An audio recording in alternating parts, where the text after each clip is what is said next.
ഞാനിപ്പോൾ നിൽക്കുന്നത് എവിടെയാണെന്നറിയാമോ നിങ്ങൾക്ക്? പുൽപ്പള്ളി സ്വദേശിയായ പള്ളിക്കുന്ന് സെബാസ്റ്റ്യൻ ചേട്ടന്റെ വീടിന് മുന്നിലാണ്. 2018 നാവിന് ക്യാൻസർ രോഗം സ്ഥിരീകരിച്ച ഇദ്ദേഹം ഈ മാരക രോഗത്തെ എങ്ങനെയാണ് അതിജീവിച്ചതെന്ന് നമുക്ക് നോക്കാം. എനിക്ക് 7 വർഷമായിട്ട് ക്യാൻസർ ആരംഭിച്ചിട്ട് അത് നല്ല ട്രീറ്റ്മെൻറ്റ് കിട്ടി. 2018 ഓഗസ്റ്റിലായിരുന്നു സർജറി. അത് കഴിഞ്ഞ് സർജറി കഴിഞ്ഞ് ഞാൻ വീട്ടിൽ വന്നപ്പം എന്നെ കാണാനൊരു സിസ്റ്റർ വന്ന് എനിക്കൊരു ജപമാല എന്നെ ഏൽപ്പിച്ചു. അത് ഗിഫ്റ്റായിട്ട് തന്നപ്പം ഞാനത് നോക്കി നൂലിൻ്റെ ജപമാലയായിരുന്നു. ഞാനിങ്ങനെ അന്ന് ചിരിക്കാനൊന്നും തീരെ വയ്യ, സംസാരിക്കാനും വയ്യ. അപ്പോൾ സിസ്റ്ററിനോട് പറഞ്ഞു എനിക്ക് നൂലിൻ്റെ ജപമാല അത്ര ഇഷ്ടമില്ല, ഞാനിത് കമ്പയർ ചെയ്തോട്ടെ എന്ന് ചോദിച്ചു. അപ്പോൾ അറിയാവോന്ന് ചോദിച്ചപ്പോൾ ഞാൻ സിസ്റ്ററിനെ നോക്കി ചിരിക്കാനായിട്ട് ശ്രമിച്ചു. കാരണം എനിക്ക് ചിരിക്കാൻ വയ്യായിരുന്നു. കാരണം ഞാൻ ഉണ്ടാക്കിയിട്ടില്ല ജപമാല, ഞാൻ അങ്ങ് അറിയാതെ പറഞ്ഞു പോയതാണ്. അപ്പോൾ സിസ്റ്റർ ഒരാഴ്ച കഴിഞ്ഞപ്പോൾ ഒരു പ്ലെയറും കുറച്ച് കമ്പിയും എന്നെ ഏൽപ്പിച്ചു. അതിവിടെ വന്നു കഴിഞ്ഞപ്പം ഉണ്ടാക്കുന്നതിനെ കുറിച്ച് എൻ്റെ മനസ്സിലുണ്ട്, പക്ഷേ എങ്ങനെ ചെയ്യണമെന്ന് അറിയുന്നില്ല. 2 മാസം അതേക്കുറിച്ച് ഞാൻ മനസ്സിലിരുന്നു, ഓർത്തിരുന്ന്, ഉറക്കമില്ല. ജപമാല എൻ്റെ മനസ്സിലുണ്ട്, പക്ഷേ വേദന അതിനേക്കാൾ ഉപരി ശരീരത്തെ തളർത്തിക്കളഞ്ഞു. അപ്പോൾ ജപമാല ഉണ്ടാക്കാൻ വേണ്ടി ശ്രമിച്ച് കുറച്ച് ആരംഭിച്ചപ്പോൾ അത് ജോയിൻറ്റ് ചെയ്യാനുള്ള ചെയിനും അതിനുള്ള കോർണറും എൻ്റെ കയ്യിലില്ല. അങ്ങനെ എറണാകുളത്തു നിന്ന് എൻ്റെ ഒരു ഫ്രണ്ടുണ്ടായിരുന്നു, അവരെ വിളിച്ച് ഇതെനിക്ക് വരുത്താനുള്ള കാര്യം അന്വേഷിച്ചപ്പം അവരെനിക്ക് കുറച്ച് ചെയിനും കുറച്ച് കുരിശും അതിൻ്റെ കോർണറും എന്നെ ഏൽപ്പിച്ചു. അത് വന്നു കഴിഞ്ഞപ്പോൾ ഞാൻ ജപമാല കെട്ടാൻ ആരംഭിച്ചു. ഒരു 6.5 മണിക്കൂർ കൊണ്ട് ആ ജപമാല കെട്ടി തീർന്നു. അത് പ്ലെയർ തന്ന സിസ്റ്ററിനെ കൊണ്ട് തിരിച്ചേൽപ്പിച്ചു. അപ്പോൾ അവർ നല്ലതാണെന്നും ചള്ളാണെന്നും എന്നോട് പറഞ്ഞില്ല. അപ്പം വീണ്ടും വീട്ടിലിരുന്ന കുറച്ച് ജപമാലയുടെ മുത്തുകളുണ്ടായിരുന്നു, അത് വെച്ച് വീണ്ടും കെട്ടി. അപ്പോൾ ഒരു 15 ജപമാലയോളം ഞാൻ അന്നേരം തന്നെ കെട്ടി. അത് അവസാനം ഒരു 4.5 മണിക്കൂറിലെത്തി. 6.5 മണിക്കൂർ സ്റ്റാർട്ട് ചെയ്തതാണ്, 4.5 മണിക്കൂർ കൊണ്ട് ജപമാല തീരുന്നു. ആ ജപമാല അത്രയും അവർക്ക് കൊണ്ട് കൊടുത്തു. അപ്പോൾ അവർ പറഞ്ഞു ഇതെല്ലാം നന്നായിട്ടുണ്ട്, ആദ്യം അഭിപ്രായം പറഞ്ഞില്ലെന്നേ ഉള്ളൂ എന്ന് പറഞ്ഞു. പക്ഷേ എന്നോട് കെട്ടിക്കോളാൻ പറഞ്ഞൊന്നുമില്ല. ഇവിടെ വന്നപ്പോഴത്തേക്ക് എനിക്കിവിടെ ജപമാലയുടെ മുത്തുകൾ, കുറച്ച് കമ്പി, അതെല്ലാം എനിക്ക് വേറെ ആൾ എനിക്ക് ഗിഫ്റ്റായിട്ട് തന്നു. അപ്പോൾ ഞാൻ അത് ഉപയോഗിച്ച് രാവും പകലും എന്ന രീതിയിൽ ജപമാല ഉണ്ടാക്കി. കാരണം ഉറങ്ങാൻ കഴിയുന്നില്ല, തല താഴെ വെച്ച് കിടക്കാൻ പറ്റുന്നില്ല, അത്ര വേദനയായിരുന്നു. അങ്ങനെ ജപമാല ഉണ്ടാക്കി ഒരു 2000-ഓളം ജപമാല പലർക്കായിട്ട് വെറുതെ കൊടുത്തു, ഒട്ടും പൈസ മേടിക്കാതെ. അപ്പം സിസ്റ്റേഴ്സ് എന്നോട് പറഞ്ഞു അത് വേണ്ട, എന്തെങ്കിലും ഒരു ഗിഫ്റ്റായിട്ട് ഒരു പൈസ ആയിട്ട് അവർക്ക് മേടിക്കണം, വെറുതെ ആർക്കും ജപമാല കൊടുക്കണ്ട, അങ്ങനെ കൊടുക്കണമെങ്കിൽ പറയാമെന്ന് പറഞ്ഞു. അപ്പോൾ ചാരിറ്റി ആയിട്ടും കുറേ ജപമാല കൊടുത്തു വിട്ടു. അപ്പോൾ ഒരു അച്ഛൻ എനിക്ക് കുറച്ചധികം പൈസ തന്നു. അച്ഛൻ്റെ ഞാനിങ്ങനെ ചെയ്യുന്നുണ്ട്, ഇപ്പോൾ അച്ഛൻ്റെ ഒരു ചാരിറ്റി ആയിട്ട് എനിക്ക് തന്നു. അപ്പം വീണ്ടും ജപമാല ഫ്രീ ആയിട്ടും കൊടുത്തു. ഇങ്ങനെ ഉണ്ടാക്കി. ഇപ്പോൾ 7 വർഷം കൊണ്ട് ഒരു 30,000 കവിഞ്ഞു എന്നാണ് എൻ്റെ ഓർമ്മ. എണ്ണം എടുത്തിട്ടില്ല, എങ്കിലും 40-നോട് അടുത്തെത്തിയിട്ടുണ്ട്. അത്രയും ജപമാല 7 വർഷം കൊണ്ടുണ്ടാക്കി. അതിനുള്ളിൽ തന്നെ നൂലിൻ്റെ ജപമാല ഉണ്ടാക്കാൻ മനസ്സിൽ വന്നു. ആ നൂലിൻ്റെ ജപമാല ഉണ്ടാക്കി. ഒത്തിരി ജപമാല നൂലിൻ്റെ ഉണ്ടാക്കി. നൂലെനിക്ക് ഇഷ്ടമില്ലെന്ന് പറഞ്ഞെങ്കിൽ ഇപ്പം നൂലിൻ്റെ ജപമാല, കമ്പിയുടെ ജപമാല, കമ്പി തന്നെ പല വിധത്തിൽ കിട്ടുന്ന ജപമാല, അതായത് ഒരിക്കലും പൊട്ടാത്ത രീതിയിലും എനിക്ക് ചെയ്യാൻ എൻ്റെ മനസ്സിലുണ്ടായിരുന്നു. അതും വലിയൊരു ഇൻസിഡൻ്റ് ആയിരുന്നു. ഞാൻ വേദനയുടെ വലിയ ദിവസങ്ങൾ കടന്നു പോയപ്പോൾ എൻ്റെ മനസ്സിൽ ഒരു ജപമാല ഇങ്ങനെ കണ്ടു. അത് ചുറ്റിക്കെട്ടുന്ന ഒരു ജപമാലയായിരുന്നു. ചുറ്റിക്കെട്ട് എന്താണെന്ന് എന്നെ ആരും പഠിപ്പിച്ചിട്ടില്ല, ഞാൻ കണ്ടിട്ടില്ല. അത് ഞാൻ എറണാകുളത്ത് വിളിച്ച് അതിനോട് കമ്പി ചോദിച്ചപ്പോൾ അവരെനിക്ക് കമ്പി അയച്ചു തന്നു. 3 ദിവസം കൊണ്ട് ഇവിടെ സാധനം വന്നു, കമ്പി. അത് കെട്ടാനായിട്ട് ഇരുന്നപ്പം CMC കോൺഗ്രിഗേഷനിലെ ഒരു സിസ്റ്റർ ഒരു ജപമാല എന്നെ ഏൽപ്പിച്ചിട്ട് പറഞ്ഞു ഇത് ചുറ്റി കെട്ടാൻ എനിക്ക് മാറ്റി കെട്ടിത്തരാമോ എന്ന് ചോദിച്ചു. ചുറ്റി. അപ്പം ഞാൻ പറഞ്ഞു ചുറ്റിക്കെട്ട് എൻ്റെ മനസ്സിൽ ഇന്നലെ മുതൽ വന്ന് ഞാൻ കെട്ടാൻ ആരംഭിക്കുകയായിരുന്നു. എൻ്റെ ജപമാല കയ്യിലുള്ളത് മുത്തുകൊണ്ട് കെട്ടാൻ ആരംഭിച്ചപ്പോൾ സിസ്റ്റർ തന്ന മുത്തിൽ ഞാൻ ആദ്യമായിട്ട് ചുറ്റി കെട്ടി. ഇപ്പോൾ 6 വർഷം കഴിഞ്ഞ് ആ സിസ്റ്ററിൻ്റെ ആ ജപമാലയുണ്ട്. ഞാൻ കഴിഞ്ഞ ദിവസങ്ങളിൽ വിളിച്ചിരുന്നു. അതിനൊന്നും പറ്റിയിട്ടില്ല എന്ന് പറയുന്നു. വളരെ ക്ലിയർ ആയിട്ട് തന്നെയുണ്ട്. സിസ്റ്ററിന് ഇഷ്ടപ്പെട്ടു. അങ്ങനെ ചുറ്റിക്കെട്ടുന്ന ജപമാലയും ചെയ്യുന്നുണ്ട്. 1000 മണികളുള്ള 1000 മുത്തുകളുള്ള ജപമാല ഒരു 10-20 എണ്ണമെങ്കിലും ഇപ്പോൾ കെട്ടി മറ്റ് വിദേശ രാജ്യങ്ങളിലേക്ക് കൊണ്ടുപോയിട്ടുണ്ട്. ഇപ്പം ഞാൻ കെട്ടുന്ന ജപമാല ഗൾഫിലേക്ക്, Australia, UK, Canada, New Zealand, Punjab, Andhra, അങ്ങനെ നിരവധി സ്ഥലങ്ങളിലേക്ക് ഈ ജപമാല, ആഫ്രിക്കയുടെ കുറച്ച് സ്ഥലങ്ങളിലേക്ക്, അങ്ങനെ ഇവിടെ വന്നു കൊണ്ടുപോകുന്നവരും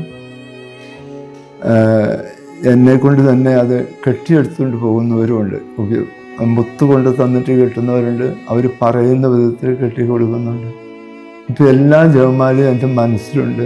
ഏത് കെട്ടണമെന്ന് ഞാൻ ഇരിക്കുമ്പോൾ എൻ്റെ മനസ്സിൽ തോന്നുന്നു. ആ രീതിയിൽ അങ്ങനെ ജപമാല കെട്ടി മുന്നോട്ട് പോകുന്നു. എൻ്റെ വേദന ഈ ജപമാല ചെയ്യുമ്പം മുഴുവൻ മറന്നു പോകുന്നു എന്നതാണ് ഏറ്റവും വലിയൊരു അനുഭവം. അതായത് ഞാനിപ്പോൾ നിങ്ങളോട് സംസാരിക്കുമ്പോഴും എന്നെ വലിയ വേദന എൻ്റെ തലയിലുണ്ട്. പക്ഷെ ജപമാല ചെയ്യുമ്പം അത് മുഴുവൻ മറന്നു പോകും. കാരണം എനിക്ക് ഉറങ്ങാൻ കഴിയുന്നില്ല. ഉറക്കത്തിൽ നല്ല ടയേർഡായി വരുമ്പോഴാണ് ഉറക്കം ലഭിക്കുക. അപ്പോൾ ജപമാല കെട്ടി കെട്ടി വളരെ ക്ഷീണിച്ച് വരുമ്പോൾ ഉറക്കം വരുമ്പം കിടക്കുക, അല്ലെങ്കിൽ ഉറങ്ങാൻ കഴിയില്ല. 2 മണി വരെയൊക്കെ ഇരുന്നിട്ടുണ്ട് ജപമാല കെട്ടിക്കൊണ്ട്. പക്ഷെ 1 മണിക്കൂർ പോലും കിടക്കാൻ കഴിഞ്ഞിട്ടില്ല. 4 മണിക്കുള്ളിൽ വീണ്ടും എഴുന്നേറ്റ് ജപമാല ചെയ്യും. അങ്ങനെ ജപമാലയുടെ ഒരു വലിയൊരു സ്നേഹം മനസ്സിലുണ്ട്. അത് എന്ത് ജപമാലയെന്ന് പറയുന്ന അത് പറയുന്നത് അതുപോലെ തന്നെ ചെയ്യാൻ എൻ്റെ മനസ്സിൽ പറഞ്ഞു തരുമ്പം വരുന്നുണ്ട്. തിരുരക്തത്തിൻ്റെ ജപമാല, രക്തക്കണ്ണീരിൻ്റെ ജപമാല, 33 മണി ജപമാല, 1000 മണി ജപമാല, അങ്ങനെ ജപമാലകൾ നിരവധി. ഏതെല്ലാം ജപമാലയുണ്ടോ അത് മുഴുവനും ഉണ്ടാക്കാൻ ഇപ്പം എനിക്ക് അറിയാൻ പറ്റുന്നുണ്ട്. ആ കൂടി എന്നെ ഭാര്യ ഒത്തിരി സഹായിക്കുന്നു. ഭാര്യയാണ് കുറേ ജപമാലകൾ എനിക്ക് കോർത്തരുന്നത്. പക്ഷെ കുരിശിടാൻ ഭാര്യയ്ക്ക് വരുന്നില്ല, ചെയ്യാൻ പറ്റുന്നില്ല എന്ന് പറഞ്ഞു, അറിയുന്നില്ല എന്ന് പറഞ്ഞാൽ അതിൻ്റെ ബാക്കിയുള്ള കാര്യങ്ങൾ മുഴുവൻ പിന്നെ ഫൈനൽ ടച്ച് എൻ്റെ കൈ കൊണ്ട് തന്നെയാണ് ചെയ്തു പോകുന്നത്. വളരെ സ്ട്രോങ് ആണ് ഇപ്പം ചെയ്തിരിക്കുന്ന ജപമാലകൾ അത്രയും. അത് ചെയ്ത് വരുമ്പോൾ എത്ര ചെയ്താലും എൻ്റെ വേദന അത് ചെയ്യുന്ന സമയം, ഈ ജപമാല ചെയ്യുന്ന സമയം മുഴുവൻ എൻ്റെ വേദന പരിപൂർണമായിട്ടും മാറി നിൽക്കും. മാറി നിൽക്കുക എന്ന് പറഞ്ഞാൽ ഇല്ലാതെ പോകുന്നില്ല, ഞാൻ അറിയാതെ പോകുന്നു. അതാണ് എന്നെ ഇത്രയധികം അതിലേക്ക് ചെയ്യാനുള്ളൊരു മനസ്സ് എന്നെ ദൃഢപ്പെടുത്തുന്നതും. എൻ്റെ വിശ്വാസം നഷ്ടപ്പെട്ടു പോകുന്ന ഒരവസരം വരെ ഉണ്ടായിരുന്നു. പക്ഷേ ജപമാല കണ്ടപ്പോൾ അതെല്ലാം മാറി ഞാൻ ആ ഒരു വിശ്വാസത്തിലേക്ക് വീണ്ടും വീണ്ടും എന്നെ സുഖപ്പെടുത്തി ഇത്രയും വരെ എത്തിച്ചു. 7 വർഷം കഴിഞ്ഞു. ഇപ്പോഴും ഞാൻ കുറച്ച് ക്ഷീണമുണ്ട്, എങ്കിലും ജപമാല ചെയ്യുമ്പോൾ ആ ക്ഷീണമെല്ലാം മറന്നു പോകുന്ന രീതിയിലേക്ക് വരുന്നു. ഈ ജപമാല ഉണ്ടാക്കിക്കൊണ്ടിരുന്ന സമയത്ത് ജർമ്മനിയിൽ നിന്ന് വന്നൊരു അച്ഛൻ 3 വർഷം മുമ്പ് 2022 എനിക്കൊരു ജപമാല ഏൽപ്പിച്ചിട്ട് പറഞ്ഞു, ഇത് മാറ്റിക്കെട്ടി തരണം, പൊട്ടിപ്പോയി, ഇതൊരു 300 വർഷം പഴക്കമുള്ള ജപമാല എന്ന് പറഞ്ഞു. ആ ജപമാല ഞാൻ കയ്യിലെടുത്തപ്പോൾ തന്നെ എനിക്ക് വലിയൊരു ഭയമുണ്ടായി ഉള്ളിൽ. പക്ഷേ എങ്കിലും ഞാനത് നോക്കി, ഞാനിത് ചെയ്താൽ ശരിയാവുമോ എന്ന് അച്ഛനോട് ചോദിച്ചു. അച്ഛൻ പറഞ്ഞു എനിക്കത് കെട്ടി തന്നാൽ മതി, കുഴപ്പമില്ല എന്ന്. പക്ഷേ എനിക്ക് തന്ന ജപമാല ജോയിൻ്റ് ഇല്ലാതെ കെട്ടിയിരിക്കുന്നതാണ്. ഞാൻ പറഞ്ഞു ഇങ്ങനെ കെട്ടാൻ ഈ നൂല് മതിയാവില്ല, വേറൊരു നൂലിൽ ഞാൻ കെട്ടുന്ന പോലെ കെട്ടിത്തരാം. 3 കെട്ട് അതിനെന്തായാലും വരും, കുരിശ് ജോയിൻ്റ് ചെയ്യണം, അവിടെ കെട്ട് വരും, പിന്നെയുള്ള ബാക്കത്ത് ഒരു കെട്ടും കൂടെ വരും, അങ്ങനെ ചെയ്തു തരാമെന്ന് പറഞ്ഞു. ആകെ 3 കെട്ടിൽ. അങ്ങനെ ഞാനത് വളരെ പ്രാർത്ഥനയോടുകൂടി തന്നെ നിശബ്ദമായി ഞാനിരുന്നത് കെട്ടി അച്ഛനത് കൊടുത്തു. അച്ഛൻ ഒത്തിരി സർപ്രൈസായിപ്പോയി. അച്ഛന് വേറൊരു വൈദികന് കൊടുത്താണ്, ആ അച്ഛനും വേറൊരു വൈദികന് കൊടുത്താണ്. അച്ഛന്മാർ മാത്രം ഉപയോഗിച്ച ഒരു ജപമാലയായിട്ടാണ് എന്നോട് പറഞ്ഞത്. ഞാൻ ഹാലി സെബാസ്റ്റ്യൻ. എനിക്ക് എൻ്റെ ഈ അസുഖത്തിന് മുമ്പായിട്ട് ദൈവം 2 മാസം മുമ്പേ എനിക്കൊരു അടയാളം തന്നു. ഞാൻ കിടന്നുറങ്ങി നേരം വെളുക്കാനാകുന്ന സമയമാകുന്നു. അപ്പം 2-3 പേര് ആ സ്വപ്നത്തിൽ ചാക്കിൽ കെട്ടി ഒരാളെ കുത്തി നുറുക്കി കൊണ്ടുവന്ന് ഇടുന്നതായിട്ടാണ് കാണുന്നത്. അപ്പോൾ അതിൽ നിന്നിങ്ങനെ രക്തം ഇങ്ങനെ ഒലിക്കുന്ന കാണുന്നുണ്ട് ചാക്കിനുള്ളിൽ നിന്നിങ്ങനെ. അപ്പോൾ എൻ്റെ അടുത്ത് ആ കൊണ്ടുവന്ന് ഇടുന്നു. ഇട്ട് കഴിഞ്ഞപ്പോൾ ഞാൻ പറഞ്ഞു, ഞാൻ അന്നേരം എഴുന്നേക്കാൻ തുടങ്ങുകയാണ്. എഴുന്നേൽക്കുമ്പോൾ ആരോ എന്നോട് പറഞ്ഞു, വേണ്ട അവിടെ തന്നെ കിടന്നോളാൻ പറഞ്ഞു. അപ്പം ഞാൻ അവിടെ കിടന്നു. കുറച്ച് കഴിഞ്ഞപ്പോൾ ഈശോ എൻ്റെ അടുത്തേക്ക് വരുവാണ്. തിരുഹൃദയ ഈശോ എൻ്റെ അടുത്തേക്ക് വന്നിട്ട് പറഞ്ഞു, പേടിക്കണ്ട. എൻ്റെ തോളെ തട്ടിയിട്ട് പറഞ്ഞു, പേടിക്കണ്ട, എണിച്ചു പോകാം, നമുക്ക് 2 പേർക്ക് നിന്ന് പ്രാർത്ഥിക്കാമെന്ന് പറഞ്ഞു. അങ്ങനെ ഞാനും ഈശോയും കൂടെ കൂടി ഞങ്ങളുടെ തിരുഹൃദയ രൂപത്തിന് മുമ്പിൽ വന്നു നിന്ന് പുസ്തകവും തുറന്നു വെച്ചിട്ട് 2 മണിക്കൂർ പ്രാർത്ഥിച്ചു. അന്നേരം പിന്നെ ഈ പ്രാർത്ഥന കഴിഞ്ഞ ഉടനെ തന്നെ ഞാൻ പിന്നെ അങ്ങ് ഞെട്ടി എണിക്കുന്നതാണ് സമയം. അപ്പോൾ സമയം നോക്കുമ്പോൾ 4 മണി സമയമായി. എന്നിട്ട് പിന്നെ ഞാൻ സാധാരണ പള്ളിയിൽ പോകുമ്പോൾ എണിക്കുന്ന പോലെ തന്നെ എണിച്ച് കുളിച്ച് പ്രാർത്ഥിച്ചൊക്കെ ഞാൻ പോയി. 5 മണിയാകുമ്പോൾ ഞാൻ രാത്രി എന്നും പോകുമായിരുന്നു വീട്ടിൽ നിന്ന്. അങ്ങനെ ഞാൻ സാധാരണ പോകുന്നവർ പോയി. പള്ളിയിൽ ചെന്നപ്പോൾ ഞാൻ വിചാരിച്ചു, ഇതെന്താ പോലും ഇങ്ങനെ ഒരു സ്വപ്നം കാണുന്നത്, ഒരിക്കലും കാണാത്തൊരു സ്വപ്നമാണല്ലോ എന്നിങ്ങനെ വിചാരിച്ചൊക്കെ ഇങ്ങനെ ഇരുന്നു. എന്നിട്ട് പക്ഷേ ഞാൻ ആരോടും പറഞ്ഞില്ല. 2-3 ദിവസം കഴിഞ്ഞപ്പോൾ ഞങ്ങൾക്ക് പ്രിയപ്പെട്ട ഒരു അച്ഛനുണ്ട്, ജേസൺ അച്ഛൻ. അച്ഛനോട് വിളിച്ചപ്പോൾ ഞാൻ പറഞ്ഞു, അച്ഛൻ ഞാനിങ്ങനെ ഒരു സ്വപ്നം കണ്ടു. അപ്പോൾ തന്നെ അച്ഛൻ ഒന്നും ആലോചിച്ചില്ല. അപ്പോൾ തന്നെ അച്ഛൻ പറഞ്ഞു, ലാൽച്ചേച്ചിക്ക് പ്രിയപ്പെട്ട ഒരാൾക്ക് ഒന്നെങ്കിലും ഒരു അസുഖം, വലിയൊരു അസുഖമാണ്, അല്ലെങ്കിൽ ഒരു അപകടം വരുന്നുണ്ടെന്ന് പറഞ്ഞു. എന്നിട്ട് അച്ഛൻ എന്നോട് പറഞ്ഞു, ഒരു കാര്യം ചെയ്യൂ ലാൽച്ചേച്ചി, ഇന്ന് പ്രാർത്ഥിക്കുന്നത് പോലെ കഴിഞ്ഞും കുറച്ചുകൂടെ കൂടുതലായിട്ട് പ്രാർത്ഥിച്ചു, ഞാനും പ്രാർത്ഥിക്കാം എന്ന് പറഞ്ഞ് അച്ഛനും ഞാനും പ്രാർത്ഥിക്കാൻ തുടങ്ങി. അങ്ങനെ അച്ഛൻ എനിക്ക് കുറേ പ്രാർത്ഥനകളും തന്നു. അപ്പോൾ ഞാൻ പിറ്റേ ദിവസം എണീക്കുമ്പം നേരത്തെ എണീക്കാൻ വേണ്ടിയിട്ട് ഞാൻ മാതാവിനോട് പറഞ്ഞു, എന്നെ 3 മണിക്ക് വിളിച്ചെണിപ്പിക്കണം എന്ന് പറഞ്ഞു. അങ്ങനെ ഞാൻ ശരിക്കും കൃത്യം 3 മണിക്ക് മാതാവ് എന്നെ വിളിച്ചെണിപ്പിച്ചു. അങ്ങനെ ഞാൻ എണീച്ച് വന്ന് ഞങ്ങളുടെ രൂപത്തിന് മുമ്പിൽ വന്നിരുന്നിട്ട് ഞാൻ അവിടുന്ന് കരുണക്കൊന്തയിൽ അവിടുന്ന് കൈവിരിച്ച് പിടിച്ച് മുട്ടയിലെഴഞ്ഞ് നീന്തി കരുണക്കൊന്തയിലും പിന്നെ ഞാൻ എല്ലാം വേറെ പ്രാർത്ഥനകളൊക്കെ കുറേ ചൊല്ലി സാധാരണ പോലെ പള്ളിയിൽ പോയിക്കൊണ്ടിരുന്നു. ആരോടും പറഞ്ഞില്ല.